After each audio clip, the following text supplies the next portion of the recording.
Bien. Buenos días, jóvenes. Buenos días para todos. Vamos a empezar hoy día, martes 31 de marzo, a las 10:33 de la mañana. Vamos a dar inicio a la clase de interacción social, interacción social, patología comunitaria y preventiva con los estudiantes de fisioterapia del tercer semestre, grupo A. Atiendan a la lista, por favor. Estefania Murrio, Melissa Arana, Abiel Araúz, Brigney, Dayana, Presente. Silvia, Caitlin, Noemí, Jennifer, Lenny, Liliana. Presente. Presente, Tanqui. Lenny está. Sí, presente. Ya. Eric, Fernanda, César, Helen.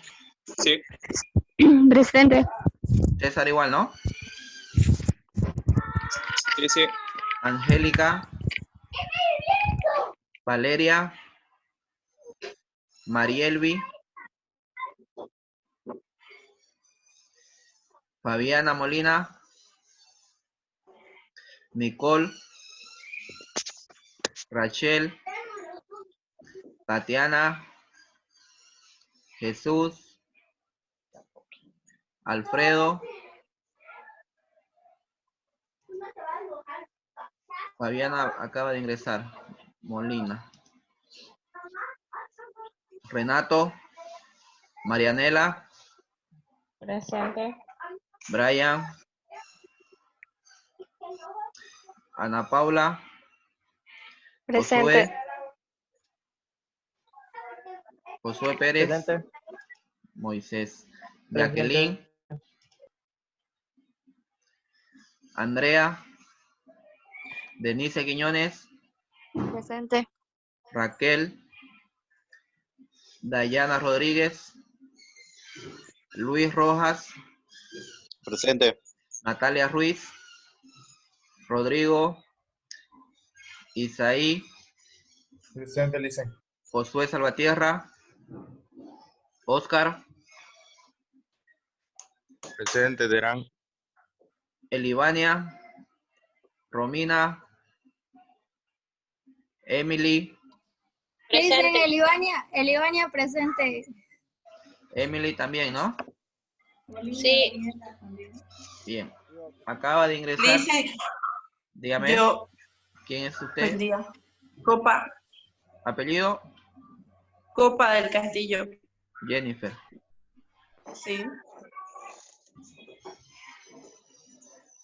Jennifer y también entró creo que Chambi.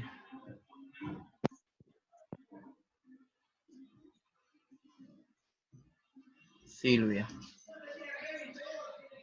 Bien. Bien. Gracias, Lesen. Bien, de nada. Tenemos ahorita 20 participantes. Renato Pantoja, que acaba de ingresar.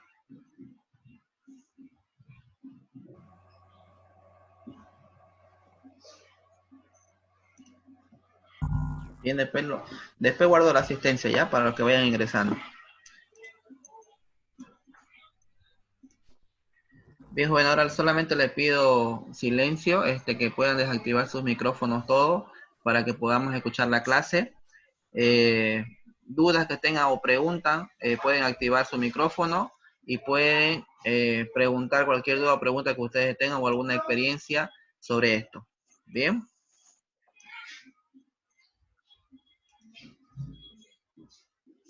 ¿Se puede observar la diapositiva? Sí. ¿Sí? Sí. Sí, está bien.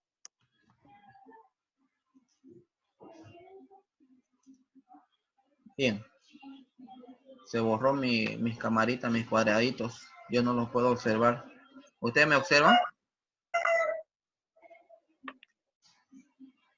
No, igual el mío se borró. Oh, no sé qué. No, Lo importante es que me pueden escuchar. Ahí no lo vemos eso. Bien, vamos a ver el tema, la unidad de hoy día. Vamos a ver enfermedades cardiovasculares. Vamos a ver algunas patologías específicas, más que todo del corazón. Y también vamos a hablar un poquito de enfermedades cerebrovasculares. Vamos a hablar de algunas patologías sobre el cerebro, las patologías más comunes que se están dando hoy en día en el siglo XXI y anteriormente otros años que han pasado. Bien, la pregunta o la interrogante de esto, debemos preguntarnos, ¿qué son las enfermedades cardiovasculares? Obviamente ya cuando escuchamos nosotros de patologías o escuchamos de cardio, nos referimos más que todo al corazón, ¿sí? Entonces, las enfermedades cardiovasculares son un grupo de desórdenes a nivel del corazón y a nivel de los vasos sanguíneos, ¿sí? Y de ahí van a desarrollarse muchas patologías en este órgano, que es un órgano muy importante para nosotros. Hay algunas cifras muy importantes, algunos datos, por ejemplo, las enfermedades cardiovasculares son la principal causa de muerte en todo el mundo, ¿sí? Cada año mueren personas por enfermedades cardiovasculares que por cualquier otra causa. Obviamente que ya tienen que tener algunas patologías de base como diabetes, hipertensión arterial, otro tipo de problemita, pero la mayoría están muriendo de problemas cardíacos.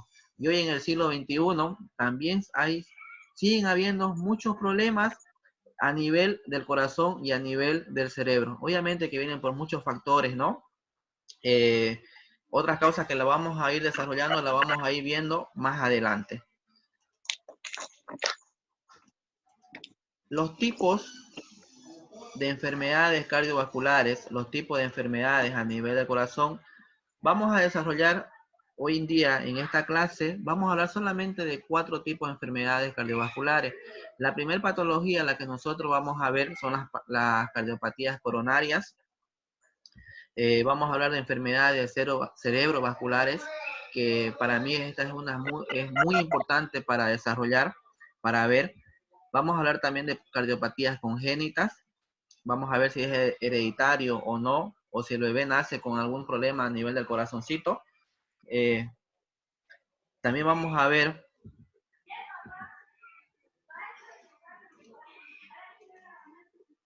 hablar de las trombosis venosas profundas y embolias pulmonares. Bien, vamos a ir desglosando cada una de estas.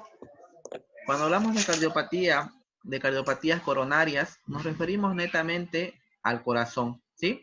El corazón puede crecerse un poquito más de lo debido, más de lo normal. Cuando hablamos de cardiopatías coronarias, nos referimos a enfermedades de los vasos sanguíneos que van a irrigar sangre al músculo cardíaco, ¿sí?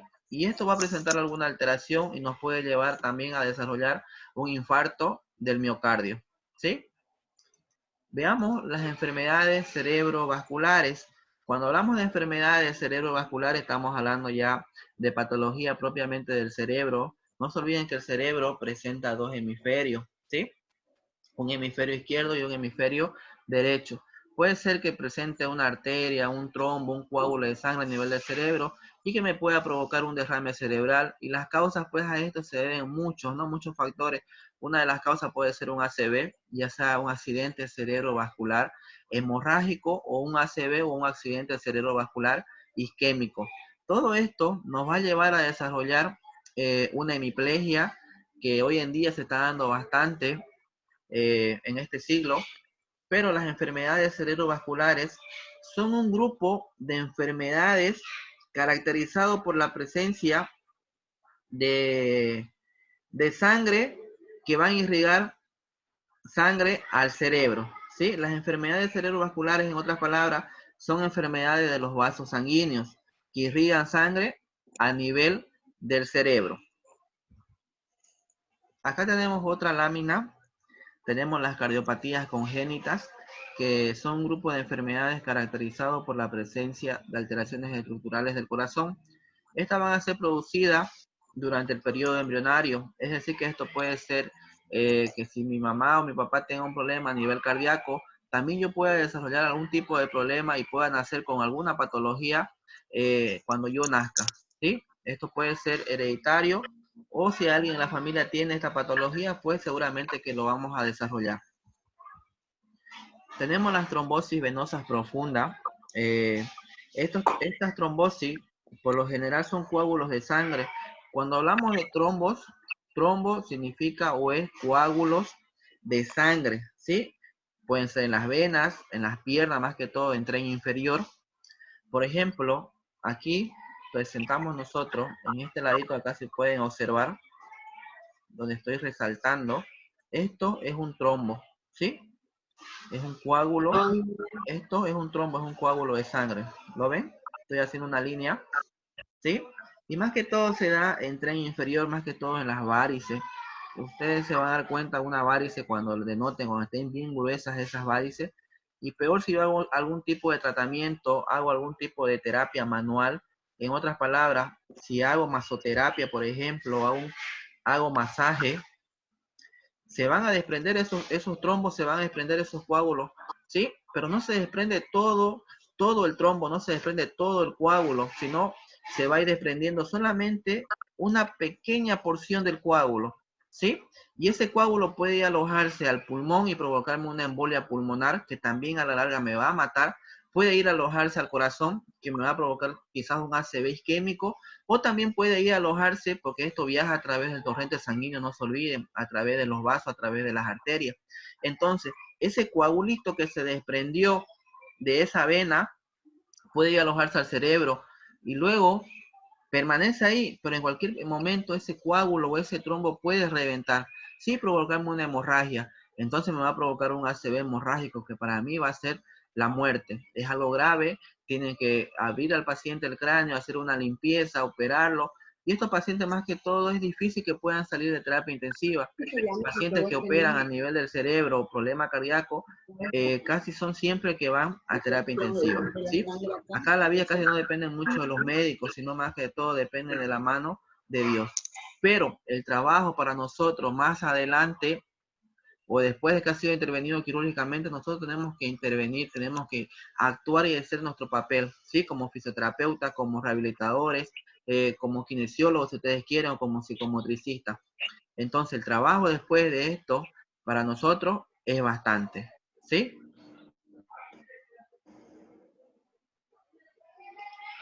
Nosotros como fisio, ¿qué vamos a hacer en el área de terapia intensiva?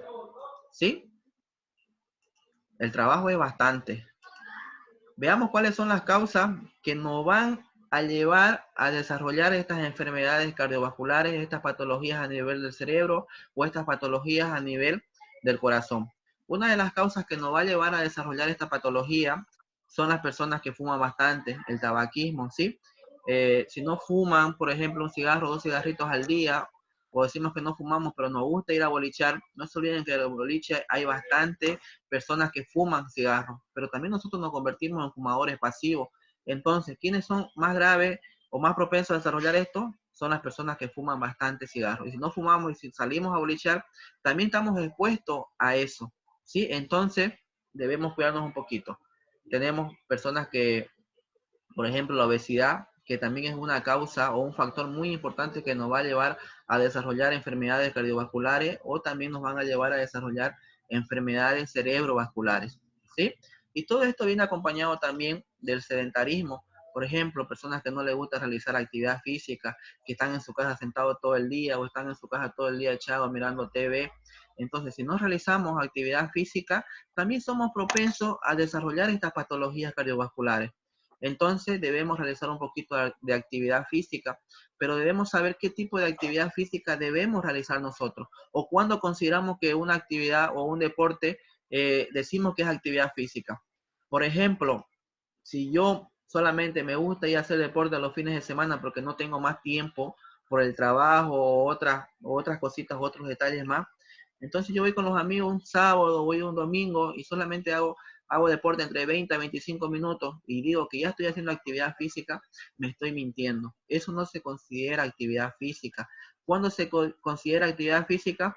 Cuando yo realizo un deporte con mayor gasto de energía, por lo menos 3 veces por semana y mayor a 30 a 45 minutos de gasto energético. ¿sí? Debo saber qué tipo de actividad física debo realizar o qué tipo de ejercicio. Si voy a realizar ejercicios aeróbicos o si voy a realizar ejercicios anaeróbicos, tengo que saber cuál es la diferencia entre estos dos tipos de ejercicios, entre los ejercicios aeróbicos y entre los ejercicios anaeróbicos, ¿sí? Los ejercicios aeróbicos, por ejemplo, son los de mayor gasto de energía. Tenemos algunos ejemplos como la caminata, marcha rápida, por ejemplo. Tenemos el ciclismo, tenemos el fútbol, tenemos el básquet, tenemos la natación, que es un buen ejercicio y está considerado dentro de los ejercicios aeróbicos porque son de mayor gasto de energía. Y dentro de los ejercicios anaeróbicos, que son los de menor gasto de energía, pero de mayor fuerza o potencia, tenemos los ejercicios abdominales, levantamiento de pesa, que son casi de menor gasto energético, pero donde utilizamos bastante fuerza, ¿sí? Bien, continuemos. El alcoholismo también nos va a llevar a desarrollar esta patología, ¿sí? El consumo de bebidas alcohólicas, también la hipertensión arterial, ¿sí? Tenemos que saber cuáles son los valores normales y cuáles son los valores anormales de una persona. Si la presión arterial, por lo general, los valores normales están entre 120 a 80 milímetros de mercurio. Cuando decimos que es una hipertensión arterial, entre 140 a 90 milímetros de mercurio, pero una persona que ya viva con una hipertensión arterial, para ella 140, 90 milímetros de mercurio es normal, ¿sí? Hablamos ya de 180 para arriba, estamos hablando de una hipertensión arterial. Todo esto viene acompañado también de otra patología de base, como la diabetes, ¿sí? Debemos saber cuánto es el azúcar en sangre de una persona. Lo normal de un azúcar en sangre, estamos hablando entre 80 a 110, de una persona normal para nosotros, por ejemplo, entre 80 a 110. Eso es lo normal, es decir, que no tenemos diabetes. Pero cuando decimos que una persona es diabética, cuando estamos hablando ya de más de 150 para arriba, ¿no? 120, 130, estamos diciendo que está sufriendo de diabetes. En los hospitales, por ejemplo, que he ido bastante en este tiempo, que mi mamá la tengo internada en el Hospital Obrero, está en la sala de cardiología y vemos muchos problemas cardíacos que también necesitan fisioterapia por una emergencia, por una causa, por ejemplo, son personas o son pacientes que en algún momento o tienen alguna enfermedad, por ejemplo, una enfermedad cardíaca, están con problemas coronarios, están con secuelas de ACV, por ejemplo, mi mamá tiene un ACV isquémico que está con una secuela de hemiplegia y ella sí o sí necesita fisioterapia. Y aparte que ella no fuma, no consume bebidas alcohólicas, pero sí es sedentaria y sí es gordita, sí está con sobrepeso. Aparte que tiene otras patologías de base como la diabetes, está con hipertensión arterial, pero todo eso lo tiene controlado. Entonces, solamente lo que ella necesita es la parte de fisioterapia, la parte de rehabilitación, que el trabajo es bastante, ¿sí? Hay otras personas, por ejemplo, que también sufren de otras patologías cardíacas, tienen, por ejemplo, una presión súper alta que llega arriba de los 200, el azúcar, por ejemplo, que le llega a los 400, el azúcar en sangre, que se quieren volver locos los pacientes, sienten que la cabeza les va a explotar. eh, ya ellos reciben la insulina a veces de por vida, a ellos mismos ya se colocan la insulina. Pero hacer un trabajo, realizar un trabajo en un hospital es muy diferente a trabajar en un gabinete o verlo solamente en la teoría. Hacer un trabajo rehabilitador, un trabajo fisioterapéutico con estos pacientes que tienen un problema cardíaco, que tienen un problema de ACV isquémico, hemorrágico, que estén en terapia intensiva, que estén en otra sala de medicina interna, que estén en cardio, por ejemplo, el trabajo de nosotros es bastante, ¿sí? Por ejemplo, si tenemos un paciente que va a estar en terapia intensiva, lo primero que tenemos que hacer nosotros es el tema de bioseguridad, de cuidarnos, ¿sí? Si no nos cuidamos nosotros, nadie nos va a cuidar. Siempre hay los principios, me cuido siempre yo y solamente yo, ¿sí? Si no, yo no me cuido, nadie me cuida. Para poder entrar a esta sala, entonces, el tema de bioseguridad es muy importante. Nosotros como oficio, en primera instancia, con estos pacientitos que están postrados en cama, el primer trabajo que nosotros debemos hacer es siempre en cama. Tenemos que hacer fisioterapia. Fisioterapia en una sola palabra significa prevenir. ¿Y qué voy a prevenir yo como fisioterapeuta? Voy a prevenir futuras lesiones. Voy a prevenir que mi paciente se llene de secreciones en los pulmones. Voy a prevenir que a mi paciente le salgan las úlceras por decúbito. Sí, voy a prevenir las deformidades, voy a prevenir las anquilosis. Entonces, como primera medida, como primera instancia, el tratamiento rehabilitador es fisioterapia, ¿sí? Es prevenir. Y como segunda medida, debo realizar rehabilitación. Rehabilitación en una sola palabra significa mejorar. ¿Y qué voy a mejorar en estos pacientitos? Voy a mejorar funciones perdidas, ¿sí? Estos pacientes no se olviden que no van a mover un segmento del cuerpo, quizás van a estar postrados en cama. Entonces, todo el trabajo lo tengo que hacer yo como terapeuta, ¿sí? ¿Estamos claros, jóvenes? ¿Alguna duda por el momento hasta acá? ¿O podemos continuar? Continuemos, pero más lento. Bien. ¿Cuál es la sintomatología de estos pacientes? ¿Qué van a presentar a ellos cuando estén desarrollando esto? Por ejemplo, un caso así no ir muy lejos. Por ejemplo, cuando mi mamá le estaba dando, o ella sentía que le estaba dando este tipo de ACV, ella me cuenta una tarde, por ejemplo, ella estaba barriendo fuera de la casa, en el patio, la acera, y justo habían venido y la habían hecho renegar, tuvo problemas con una señora, y ella estaba barriendo y justo cambió el clima, estaba haciendo calor, y volcó a sur y comenzó a ventear frío. Y ella sintió que le dolía la cabeza, que sentía un dolor de cabeza intenso, sentía mareos, sentía esa borrachera, la lengua sentía que se le hacía una bola, que no podía pronunciar una palabra, sentía adormecimiento de la mitad de su cuerpo, que no le funcionaba, que no le respondía. Entonces la sentamos, le medí la presión estaba alta, más bien que al frente tenemos un centro de salud cerca a nuestra casa, vinieron, le midieron el azúcar, también el azúcar estaba un poquito alta. A veces los problemas, el estrés, que ahora el estrés es una enfermedad del siglo XXI que se está dando bastante con la obesidad. Entonces, si aparte que tenemos todas estas patologías de base como diabetes, hipertensión arterial, fumamos, consumimos bebidas alcohólicas, vamos a ser propensos a desarrollar esta patología. Entonces, cuando nosotros veamos un paciente de estas características o que nos relate o nos cuente esto, tenemos que sí o sí llevarlo de emergencia al hospital, ¿sí? No tenemos que esperar, no tenemos que perder el tiempo, jóvenes. Sí o sí debemos llevarlo de emergencia al hospital. ¿Estamos claros? Si ustedes quieren estar seguros de qué lado es la parálisis de la mitad del cuerpo, digámosle al paciente que nos dé la mano, que nos presione con toda su fuerza, ¿sí? Si el lado derecho nos presiona fuerte, pues el lado izquierdo es el lado afectado. Entonces debemos llevarlo de emergencia sí o sí al paciente al hospital, ¿sí? No perdamos tiempo. Obviamente al comienzo entra de emergencia el paciente al hospital y lo primero que le van a hacer es una tomografía. Sí, análisis de sangre, análisis de orina y todo eso.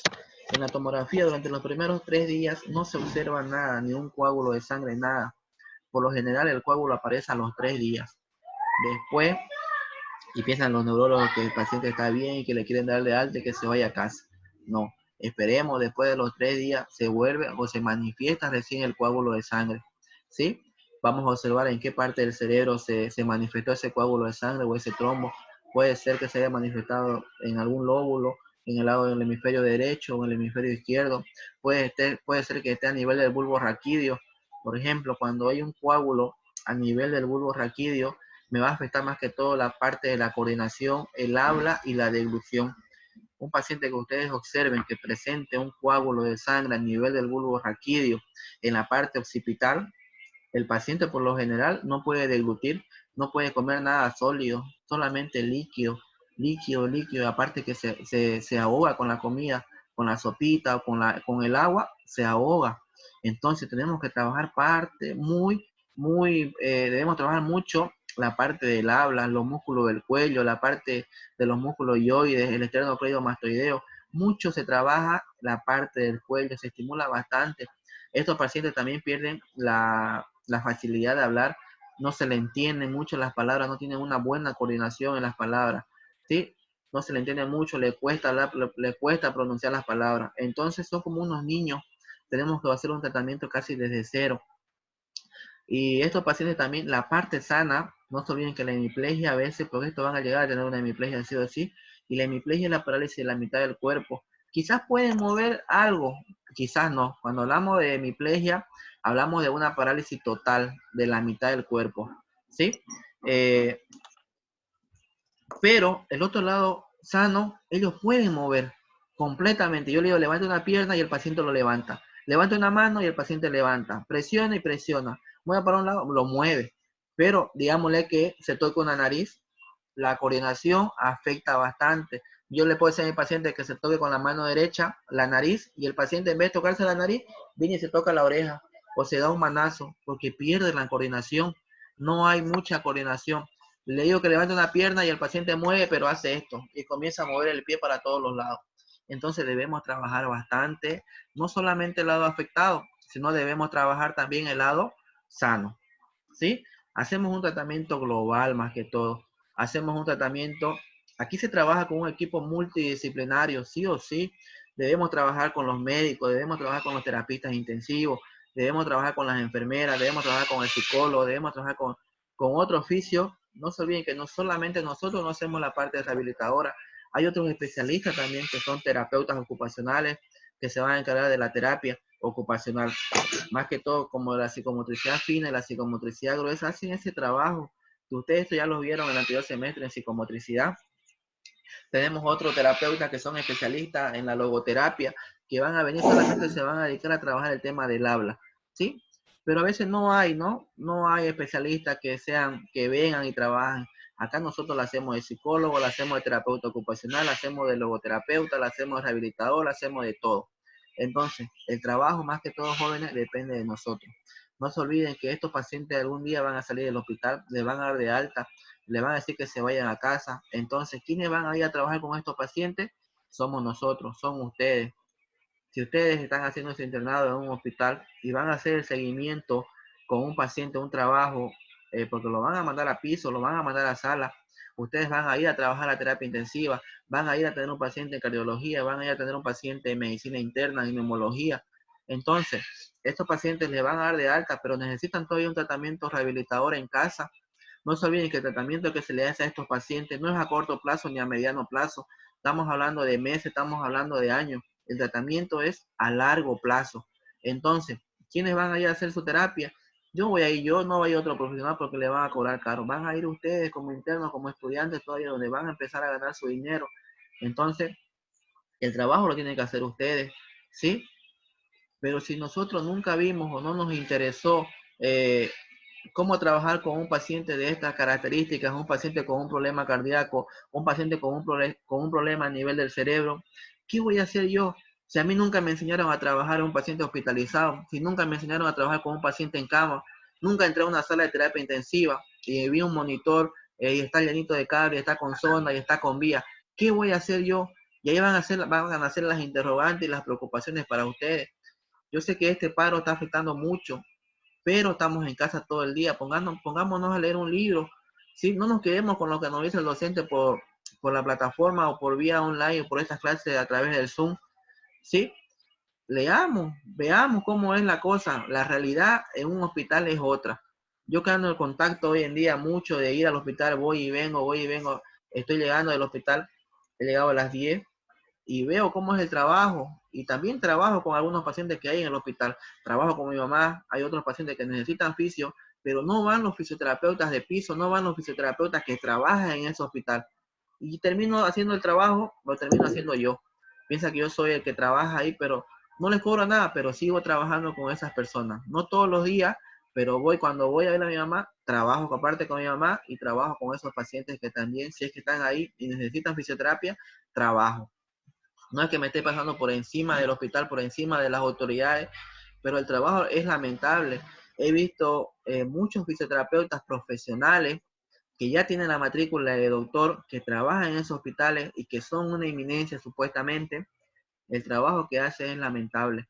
No puede ser que una terapia me dure solamente 2 a 3 minutos de tratamiento Nunca se vio eso de 2 a 3 minutos de tratamiento, una fisioterapia motora. Pacientes hemipléjicos por lo general se trabaja 30 minutos aproximadamente. No, con esto no le estoy diciendo que la fisioterapia es cantidad, la fisioterapia es calidad. Yo sé que en 2 a 3 minutos puedo hacer una buena fisioterapia, pero a trabajar con un paciente que necesita una terapia motora de la mitad del cuerpo, pues creo que 2 minutos, 3 minutos no es suficiente. Le puedo crear una terapia respiratoria, 2 a 3 minutos, hasta 4 minutos de una terapia respiratoria. Estoy hablando que estoy haciendo un buen trabajo, pero hablar de 2 minutos para hacer terapia motora creo que no es lo suficiente, chicos. Deja mucho que desear los profesionales a veces de la salud, que yo pienso que ustedes o estudiantes de la universidad lo pueden hacer mucho mejor. Es lamentable, son mis conocidos, son colegas míos, los conozco, pero deja mucho que desear. No les voy a decir los nombres, pero ellos saben quiénes son, y yo también.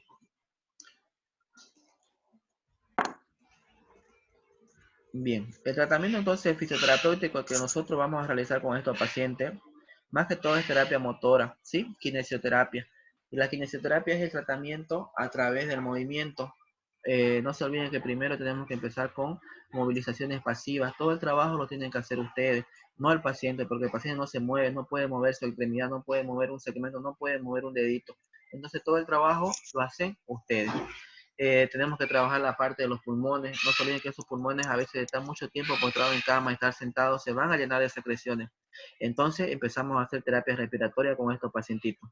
Bien, trabajamos más que todo, al comienzo se trabaja paciente acostado en cama. No se olviden que estos pacientes no pueden sentarse. El trabajo es desde cero. Trabajamos en cama, trabajamos en sentado, trabajamos control de postura, cabecita, cuello, trabajamos miembro superior, miembro inferior. Una vez que tenga control de tronco, lo paro a mi paciente, lo paro, lo siento, lo paro, lo siento. Luego comienzo a trabajar un poquito de propiocepción articular, trabajo la coordinación, trabajo la estabilidad de mi paciente. Luego trabajo marcha, reeducación muscular. Le tengo que volver a enseñar a mi paciente. Primer trabajo en cama, segundo trabajo en silla, segundo parado en pie. ¿Sí? Es un trabajo a largo plazo. Todo esto que estamos hablando no lo podemos ver por este medio o hacer la práctica por este medio. Este trabajo o esta práctica queda pendiente, jóvenes, cuando nos volvamos a ver en clase. Les voy a enseñar a trabajar con un paciente neurológico, con un paciente hemipléjico, desde cero. ¿Y cómo vamos a hacer una rehabilitación?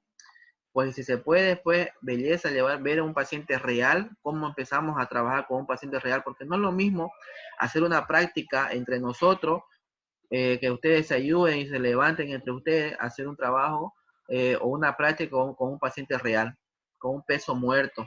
Sí, trabajar con un paciente que tenga un problema cardíaco, que tenga hemiplegia, que tenga con sobrepeso, que tenga hipertensión arterial, que tenga diabetes. Es muy diferente hacer el trabajo o hacer una práctica real, hacer una práctica entre compañeros.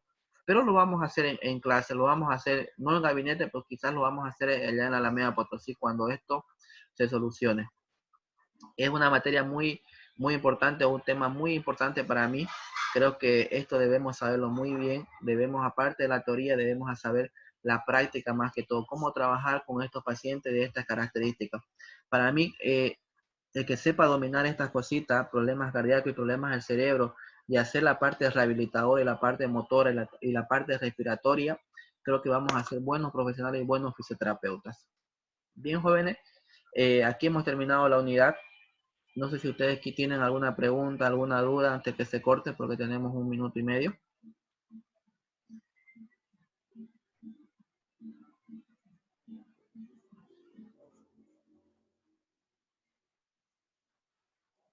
¿Se entendió? ¿Quedó un poquito claro? Nicole, Sí, se entendió. buen día. Dicen este video lo va a subir a la plataforma, ¿no? Sí, lo voy a subir a la plataforma más despacito. Bueno, este video entonces lo voy a subir a la plataforma. Voy a enviar una tarea también en la plataforma y unas 3 preguntitas en la plataforma para que ustedes puedan responder.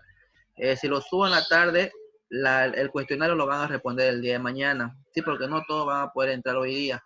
No se olviden que la plataforma para responder el cuestionario solamente tenemos un día para poder responder. Entonces ese cuestionario lo van a responder mañana. Y obviamente que voy a subir un material de apoyo también para que ustedes puedan revisar. ¿Sí? Claro. Bien, jóvenes. Espero que les haya gustado el temita de hoy día. Más tardecito lo subo a la plataforma para que lo puedan revisar. Bien. Ya, Listen. Bueno, Listen, muchas gracias. Muchas gracias. Nos estamos Gracias. hablando. Cualquier cosita, duda que ustedes tengan, no tengan miedo de hacerlo por el WhatsApp o por medio de la plataforma. Igual le voy a responder. ¿Estamos? Ya. Les aviso cualquier Gracias. cosa y nos vemos la próxima semana, el día martes, y volvemos